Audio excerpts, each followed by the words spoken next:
ଆଜି ଆମେ ଆପଣଙ୍କୁ 25 ଜାନୁଆରୀ ସଟିଳା ଏକାଦଶୀ ଦିନ ତୁଳସୀ ସହିତ ଜଡ଼ିତ କିଛି ନିୟମ ବତାଇବୁ। ତୁଳସୀ ତଳେ ଏମିତି କ'ଣ ଆପଣ ବାନ୍ଧିବେ ଯାହାକି ପୁରା ବର୍ଷ ସାରା ଆପଣଙ୍କ ଘରେ ଧନର ବର୍ଷା ହେବ। ବ୍ୟାଙ୍କ ବାଲାନ୍ସ ଶେଷ ହେବ ନାହିଁ। 7 ପୁରୁଷ ଟଙ୍କା ପଇସା ଉପରେ ରାଜ କରିବେ। ଆପଣଙ୍କୁ ଅନୁରୋଧ ଭିଡ଼ିଓଟିକୁ ଶେଷ ଯାଏ ନିହାତି ଦେଖନ୍ତୁ। ସଟିଳା ଏକାଦଶୀ ଦିନ ତୁଳସୀରେ ପକେଇ ଦିଅନ୍ତୁ ଏମିତି ଗୋଟିଏ ଜିନିଷ ଯାହାକି ପଇସା ଗଣି ଗଣି ଆପଣ ଥକିଯିବେ, ରାତାରାତି ମାଲାମାଲ ହୋଇଯିବେ। ତୁଳସୀ ମାତାଙ୍କର ଢେର ସାରା ଆଶୀର୍ବାଦ ଆପଣଙ୍କୁ ମିଳିବ ଏବଂ ଆପଣଙ୍କ ଘରେ ମାତା ଲକ୍ଷ୍ମୀଙ୍କର ସदैବ ହିଁ ବାସ ହେବ। ତୁଳସୀ ଗଛ ଘରେ ରହିଲେ ପରିବାରର ପ୍ରତ୍ୟେକ ସଦସ୍ୟଙ୍କ ପାଇଁ ଲାଭକାରୀ ହୋଇଥାଏ। ଏହି ଗଛ ସବୁ ପ୍ରକାରର ଉପଯୋଗୀ ହୋଇଥାଏ। ପୁରାଣ ଶାସ୍ତ୍ର ଅନୁସାରେ ତୁଳସୀରେ ଦେବୀ ଲକ୍ଷ୍ମୀଙ୍କର ବାସ ହୋଇଥାଏ। ବହୁତ ଲୋକ ସକାଳୁ ଉଠି ସ୍ନାନ କରି ତୁଳସୀରେ ଜଳ ଦେଇଥାନ୍ତି ଏବଂ ତୁଳସୀ ପାଖରେ ଘିଅର ଦୀପ ଜରୁର ଜଳାଇଥାନ୍ତି ଏବଂ ନିୟମିତ ଭାବରେ ଏହି ଗଛର ପୂଜା କରିବା ଦ୍ୱାରା ଲାଭ ବି ଅବଶ୍ୟ ମିଳିଥାଏ। କିନ୍ତୁ ଯଦି ଆପଣ ତୁଳସୀକୁ ଆପଣଙ୍କ ଘରେ ରଖିବା ସହିତ ତୁଳସୀ ଗଛ ତଳେ ଏହି ଗୋଟିଏ ଜିନିଷ ବାନ୍ଧି ଦେବେ ତ ଆପଣଙ୍କୁ ତୁଳସୀ ଲଗାଇବାର 1000 ଗୁଣା ଅଧିକ ଫଳପ୍ରାପ୍ତ ହୋଇଥାଏ। କାହିଁକି ନା ଏହି ଗୋଟିଏ ଜିନିଷ ବିନା ତୁଳସୀ ଅଧୁରା ମନାଯାଏ। ଶାସ୍ତ୍ରରେ ଏହାର ଅଧିକ ମହତ୍ତ୍ୱ ରହିଛି। ବିଷ୍ଣୁ ପୁରାଣରେ ତୁଳସୀକୁ ବିଷ୍ଣୁଙ୍କର ପତ୍ନୀ ମନାଯାଏ। ଖାସ୍ ସେଇଥିପାଇଁ ତୁଳସୀ ଜଗତ ଜନନୀ ଅଟନ୍ତି।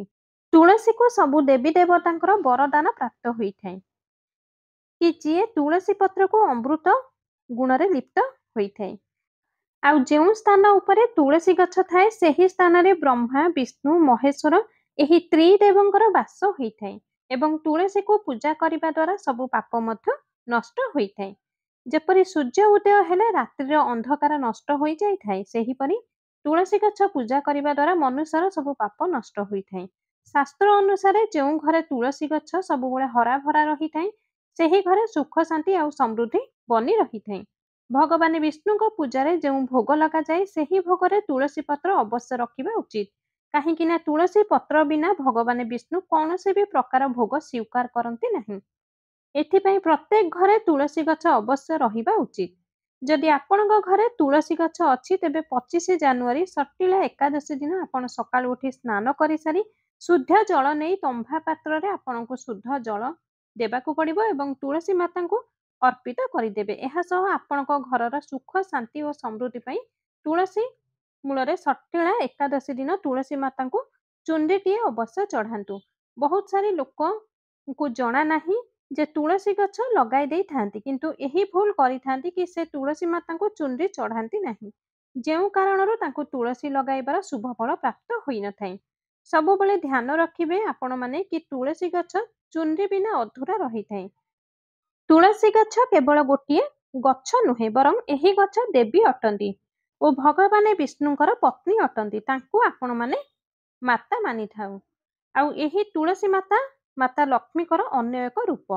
ଯଦି ଆପଣ ବି ସଟିଳା ଏକାଦଶୀ ଦିନ ମାତା ଲକ୍ଷ୍ମୀକୁ ପ୍ରସନ୍ନ କରାଇଦେବେ ତ ଆପଣ 2025 ବର୍ଷଟି ଏତେ ଶୁଭ ମୁହୂର୍ତ୍ତ ଆପଣଙ୍କୁ ପ୍ରାପ୍ତ ହେବ କି ଧନର କମି କେବେ ବି ଆପଣଙ୍କ ଘରେ ହେବ ନାହିଁ। ଏଥିପାଇଁ ତୁଳସୀକୁ ଚୁନ୍ଦି ଅବଶ୍ୟ ହିଁ ଚଢ଼ାଇବା ଉଚିତ। ଏହା ଦ୍ୱାରା ପତି ପତ୍ନୀଙ୍କର ଭଲ ପାଇବା ଓ ବିଶ୍ୱାସ ବଢ଼ିଥାଏ। ଘରେ ଥିବା ମହିଳା ସଦା ସୁହାଗିନୀ ଏବଂ ସୌଭାଗ୍ୟବତୀ ରହିଥାନ୍ତି। କିନ୍ତୁ ତୁଳସୀକୁ ଚୁନ୍ଦି ଚଢ଼ାଇବା ସମୟରେ ଆପଣଙ୍କୁ ଏହି କଥା ଧ୍ୟାନ ରଖିବେ କି ଆପଣ ଲାଲ ରଙ୍ଗର ଚୁନ୍ଦି ଚଢ଼ାଇବେ ନାହିଁ। ଲାଲ ରଙ୍ଗର ସମ୍ବନ୍ଧ ମଙ୍ଗଳ ଗ୍ରହ ସହ ହୋଇଥାଏ ଆଉ ବୁଧ ଗ୍ରହ ତୁଳସୀ ସହିତ ସମ୍ବନ୍ଧିତ ହୋଇଥାଏ। ମଙ୍ଗଳ ଏବଂ ବୁଧ ଗ୍ରହ ମିତ୍ର ନୁହନ୍ତି। ବୁଧର ଅନୁକୂଳ ଶୁକ୍ର ଗ୍ରହ ଏବଂ ଶନି ଅଟନ୍ତି। ଏଥିପାଇଁ ତୁଳସୀ ଚଉରାରେ ଲାଲ ରଙ୍ଗର ଚୁନ୍ଦି କେବେ ବି ଚଢ଼ାନ୍ତୁ ନାହିଁ। ଆପଣ ତୁଳସୀ ଚଉରାରେ ହଳଦିଆ ରଙ୍ଗର ଚୁନ୍ଦି ନୀଳ ରଙ୍ଗର ଚୁନ୍ଦି ଚଢ଼ାଇ ପାରିବେ କିନ୍ତୁ ଅନେକ ଲୋକ ପୁରୁଣା ଚିରା ଫଟା ଚୁନ୍ଦି ତୁଳସୀ ଚଉରାରେ ବାନ୍ଧି ଦେଇଥାନ୍ତି। ଏହା ଠିକ୍ ନୁହେଁ, ଏହା ଅଶୁଭ ହୋଇଥାଏ। ତୁଳସୀ ଚଉରାରେ ନୂଆ ଚୁନ୍ଦି ଏବଂ ଗହଣା ଚଢ଼ାଇବା ପାଇଁ ଏହି ସଟିଳା ଏକାଦଶୀ ଦିନଟି ବହୁତ ଶୁଭ ହୋଇଥାଏ। ଜାନୁଆରୀ 2025 ସଟିଳା ଏକାଦଶୀ ଦିନ ନୂଆ ଚୁନ୍ଦି ଆଣି ତୁଳସୀ ଗଛରେ ବାନ୍ଧି ଦେବା ଦ୍ୱାରା ଆପଣଙ୍କୁ 1000 ଗୁଣା ଲାଭ ପ୍ରାପ୍ତ ହୋଇଥାଏ। ତେଣୁ ଆପଣଙ୍କ ଅଗଣାରେ ତୁଳସୀ ଚଉରାରେ ବିନା ଚୁନ୍ଦିରେ କେବେ ବି ରଖନ୍ତୁ ନାହିଁ। ଏହି ଏକାଦଶୀ ଦିନ ତୁଳସୀ ବିବାହ କଲେ ମନୁଷ୍ୟର ସବୁ ପାପର ଅନ୍ତ ହୋଇଥାଏ ଏବଂ ସାଂସାରିକ ଜୀବନ ସୁଖରେ କଟିଥାଏ। ତୁଳସୀ ଗଛ ସବୁ ଗଛ ଭିତରୁ ସବୁଠୁ ପବିତ୍ର ହୋଇଥାଏ। ଏଥିପାଇଁ ଏହି ଗଛର ଅଧିକ ଦେଖାଶୁଣା କରିବାକୁ ପଡ଼ିଥାଏ। ତେବେ ଯାଇ ଏହି ଗଛର ଶୁଭ ଫଳ ଆପଣଙ୍କୁ ହିଁ ପ୍ରାପ୍ତ ହୋଇଥାଏ। ତୁଳସୀ ଚଉରା ପାଖରେ ଭୁଲରେ ବି ଚପଲ, ଜୋତା, ଝାଡୁ, ପୋଛା ଆଦି ରଖିବା ଉଚିତ ନୁହେଁ। ଏହା ରଖିବା ଦ୍ୱାରା ତୁଳସୀର ଅପମାନ ହୋଇଥାଏ। ଯେଉଁଠି ତୁଳସୀ ଗଛ ଥାଏ ସେହି ସ୍ଥାନର ଆଖପାଖରେ ଛେପ ପକାଇବା ଦ୍ୱାରା ଘୋର ଅନର୍ଥ ହୋଇଥାଏ। ଯେତେବେଳେ ଆପଣ ତୁଳସୀ ଗଛ ମୂଳରେ ଦୀପ ଜାଳୁଛନ୍ତି, ଦୀପ ଜଳି ସାରିବା ପରେ ସେହି ଦୀପକୁ ତୁରନ୍ତ ହଟାଇ ଦିଅନ୍ତୁ, କାହିଁକି ନା ତୁଳସୀ ଗଛ ତଳେ ଲିଭି ଯାଇଥିବା ଦୀପ ରଖିବା ଅଶୁଭ ହୋଇଥାଏ।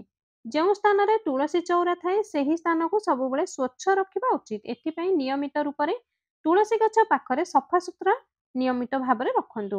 ତୁଳସୀ ଗଛ ପାଖରେ ଶିବଲିଙ୍ଗ ଏବଂ ଗଣେଶ ଭଗବାନଙ୍କର ମୂର୍ତ୍ତିକୁ ବା ପ୍ରତିମାକୁ ରଖିବା ଉଚିତ ନୁହେଁ। ରବିବାର ଦିନ ତୁଳସୀ ଚଉରାରେ ଜଳ ଚଢ଼ାନ୍ତୁ ନାହିଁ। ଆଉ ବାକି ଦିନ ତୁଳସୀ ଚଉରାରେ ଆପଣମାନେ ଜଳ ନିହାତି ଚଢ଼ାନ୍ତୁ ଏବଂ ସନ୍ଧ୍ୟା ସମୟରେ ଦୀପ ନିହାତି ଜଳାନ୍ତୁ। ଧନ ପ୍ରାପ୍ତି ପାଇଁ ଏହି 25 ଜାନୁଆରୀ ସଟିଳା ଏକାଦଶୀ ଦିନ ଆପଣ ତୁଳସୀ ଗଛର ତଳେ ମାତା ଲକ୍ଷ୍ମୀ ଓ ମାତା ବୈଷ୍ଣବୀଙ୍କ ଫଟୋ ଥିବା ଶିକା ନିଅନ୍ତୁ। ଏହି ଶିକା ଆପଣଙ୍କୁ ଆରାମସେ ମିଳିଯିବ। ଧ୍ୟାନ ଦେବେ ଯେଉଁ ଶିକା ଉପରେ ମାତା ଲକ୍ଷ୍ମୀ କିମ୍ବା ମାତା ବୈଷ୍ଣବୀଙ୍କର ଫଟୋ ଲାଗିଥିବ ସେହି ଶିକାକୁ ଆପଣ ତୁଳସୀ ଗଛର ତଳେ ପୋତି ଦେବେ। ତା ପରଦିନ ସେହି ଶିକାକୁ ତୁଳସୀ ଚଉରାରୁ କାଢ଼ି ନେବେ ଓ ସ୍ୱଚ୍ଛ ଜଳରେ ସଫା କରି ଆପଣ ଯେପରି ନିତ୍ୟ ଠାକୁର ପୂଜା କରୁଛନ୍ତି ସେହିଭଳି ପୂଜା କରି କପଡ଼ାରେ ସେହି ଶିକାକୁ ବାନ୍ଧି ଆପଣଙ୍କ ଘରର ତ୍ରେଜୋରୀରେ ବା ଆପଣଙ୍କର ଆଲମିରାରେ ରଖିଦିଅନ୍ତୁ। ଏହାଦ୍ୱାରା ଆପଣଙ୍କୁ ଅପାର ଧନର ପ୍ରାପ୍ତି ହେବ ଏବଂ ଆପଣଙ୍କର ଧନ ଖର୍ଚ୍ଚ ହେବ ନାହିଁ, ବରଂ ବଢ଼ି ଚାଲିବ। ଘରେ ଆପଣଙ୍କର ତୁଳସୀ ଗଛ ଲଗାଇବା ସମୟରେ ଧ୍ୟାନ ରଖିବେ ଆପଣଙ୍କ ଚଉରାରେ ଅପରିଷ୍କାର ମାଟି ଉପଯୋଗ କରନ୍ତୁ ନାହିଁ। ତୁଳସୀ ଗଛର ଶାଳଗ୍ରାମ ରଖିଲେ ତୁଳସୀର ଅତ୍ୟନ୍ତ ଶୁଭ ପ୍ରଭାବ ଆପଣଙ୍କୁ ଦେଖିବାକୁ ମିଳିବ। ଶାଳଗ୍ରାମକୁ ଭଗବାନ ବିଷ୍ଣୁଙ୍କର ନିରାକାର ରୂପ ମନାଯାଏ।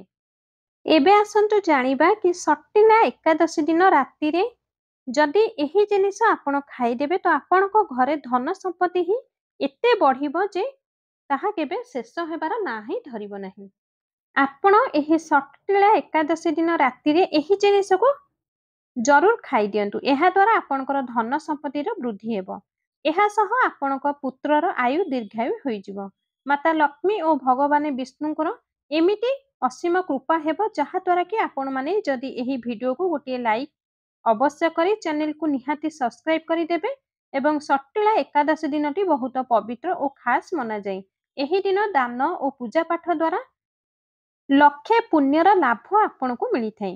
ରାହୁ ଦୋଷ, ପିତୃଦୋଷ, କୌଣସି ବି ଦୋଷ ଆପଣଙ୍କୁ କ୍ଷଣକେ ସମାପ୍ତ ହୋଇଯିବ। ଯଦି ଆପଣ ଆପଣଙ୍କ ଜୀବନରେ ଅସଫଳତାର ଚିନ୍ତିତ ତ ଆଜି ଆମେ ଆପଣଙ୍କୁ ଦୁର୍ଭାଗ୍ୟକୁ ସମାପ୍ତ କରିଦେବୁ ଏବଂ ଆପଣଙ୍କୁ ନୂଆ ନୂଆ ସଫଳତା ଦେଖିବାକୁ ମିଳିବ। ଆପଣଙ୍କୁ ଆପଣଙ୍କ ଜୀବନରେ ନୂଆ ସଫଳତା ମିଳିବାକୁ ଲାଗିବ। ଯେଉଁ ଭକ୍ତ ସଚ୍ଚା ହୃଦୟରେ ସଚ୍ଚା ମନରେ ଭିଡ଼ିଓକୁ ଲାଇକ୍, ଚ୍ୟାନେଲକୁ ସବସ୍କ୍ରାଇବ୍ କରି କମେଣ୍ଟ ବକ୍ସରେ ଜୟ ମାତା ଲକ୍ଷ୍ମୀ, ଜୟ ଶ୍ରୀ ହରିବିଷ୍ଣୁ ଲେଖିବେ ତେବେ ତାଙ୍କୁ ନିହାତି ଲାଭ ପ୍ରାପ୍ତ ହେବ। ଆପଣ ଯଦି ଏହି ସଟିଳା ଏକାଦଶୀ ଦିନ ଏହି ଜିନିଷ ଖାଇବେ ତ ଆପଣଙ୍କୁ ଯେଉଁ ଲାଭ ହେବ ତାହା ଆପଣଙ୍କ ଜୀବନରେ କେବେ ବି ଭାବିନଥିବେ କି ଏତେ ବଡ଼ ଲାଭ କିପରି ହୋଇଗଲା। 2025 ମସିହାର ପ୍ରଥମ ଏକାଦଶୀ ସଟିଳା ଏକାଦଶୀ ଦିନ ଆପଣ ବ୍ରତ ନିହାତି ରଖନ୍ତୁ ଆଉ ଆପଣଙ୍କର ପୂଜା କରିସାରିବା ପରେ ଭଗବାନ ବିଷ୍ଣୁଙ୍କୁ ତୁଳସୀ ପତ୍ର ନିହାତି ଅର୍ପଣ କରନ୍ତୁ। ସଟିଳା ଏକାଦଶୀ ଦିନ ରାତିରେ ଆପଣ ସେହି ପତ୍ରକୁ ଉଠାଇ ଆଣି ଖାଇଦିଅନ୍ତୁ ଏବଂ ଆପଣଙ୍କର ଇଚ୍ଛା କହି ଆପଣଙ୍କର ବ୍ରତକୁ ଉଦ୍ଯାପନ କରନ୍ତୁ। ସଟିଳା ଏକାଦଶୀ ଦିନ ଗୋମାତାଙ୍କୁ ଗୁଡ଼ ଜରୁର ଖୁଆଇ ଦିଅନ୍ତୁ। ଗରମ ଦିନରେ ଗାଈକୁ ଗୁଡ଼ ନିହାତି ଖୁଆନ୍ତୁ। ସଟିଳା ଏକାଦଶୀ ଦିନ ଯଦି ଆପଣ ଗାଈକୁ ରୁଟି, ଗୁଡ଼, ଚଣା ଖୁଆଇ ଦିଅନ୍ତି ତେବେ ଆପଣଙ୍କର ପିତୃଦୋଷ ଦୂର ହୋଇଥାଏ। ଆପଣ ଯଦି ଏହି ଏକାଦଶୀ ଦିନ ଭଗବାନ ହନୁମାନ ଓ ମଙ୍ଗଳ ଦେବତା ଶନି ଦେବଙ୍କର ପୂଜା କରିଥାନ୍ତି ତ ମଙ୍ଗଳ ଗ୍ରହ ଜଡ଼ିତ ଦୋଷ ଆପଣଙ୍କର ଦୂର ହୋଇଥାଏ। ବ୍ୟକ୍ତିର ଜୀବନରେ ଧନ, ସୁଖ, ସମ୍ପତ୍ତିର ପ୍ରାପ୍ତି ହୋଇଥାଏ। ସମସ୍ତ ମନସ୍କାମନା ବ୍ୟକ୍ତିର ପୂର୍ଣ୍ଣ ହୋଇଥାଏ। ଏହି ସଟିଳା ଏକାଦଶୀ ଦିନ ସନ୍ଧ୍ୟାରେ ଓସ୍ତ ଗଛ ମୂଳରେ ଆପଣ ସୋରିଷ ତେଲର ଚାରିମୁଖୀ ଅଟାରେ ଦୀପଟିଏ ତିଆରି କରି ସେହି ଦୀପରେ ସୋରିଷ ତେଲ ଓ ବତୀ ପକାଇ ଦୀପ ଜଳାଇ ଦିଅନ୍ତୁ। ଲାଲ ବତୀ 4ଟି, କଳା ବତୀ 4ଟି ମିଶାଇକି 4ଟି ଦୀପ ଯେଉଁ ଚାରିମୁଖୀ ବାଲା କରିଥିବେ ସେହି ଚାରିମୁଖୀରେ 4 4ଟି 8ଟି ଦୀପ ପକାଇ ଜଳାଇବା ଏବଂ ଧ୍ୟାନ ଦେବେ ସେହି ଦୀପରେ 2ଟି ଫୁଲ ଥିବା ଲବଙ୍ଗକୁ ପକାଇ ଦେଇ ଦୀପ ଜଳାଇବେ। ଏହାପରେ ଦେଖିବେ କିପରି ଚମତ୍କାର ଆପଣଙ୍କ ଜୀବନରେ ଘଟିବ। ଦର୍ଶକ ବନ୍ଧୁ, ଏ ପର୍ଯ୍ୟନ୍ତ ଯଦି ଆମର ଏହି ଚ୍ୟାନେଲକୁ ସବସ୍କ୍ରାଇବ୍ କରିନାହାନ୍ତି ତାହେଲେ ଏବେ ହିଁ ଆମର ଏହି ଚ୍ୟାନେଲକୁ ସବସ୍କ୍ରାଇବ୍ ଜରୁର କରିଦିଅନ୍ତୁ। ଏହାଦ୍ୱାରା ଆପଣଙ୍କୁ ନୂଆ ନୂଆ ଜାଣିବା କଥା ସବୁ ଆପଣଙ୍କ ପାଖରେ ଯାଇ ପହଞ୍ଚିବ।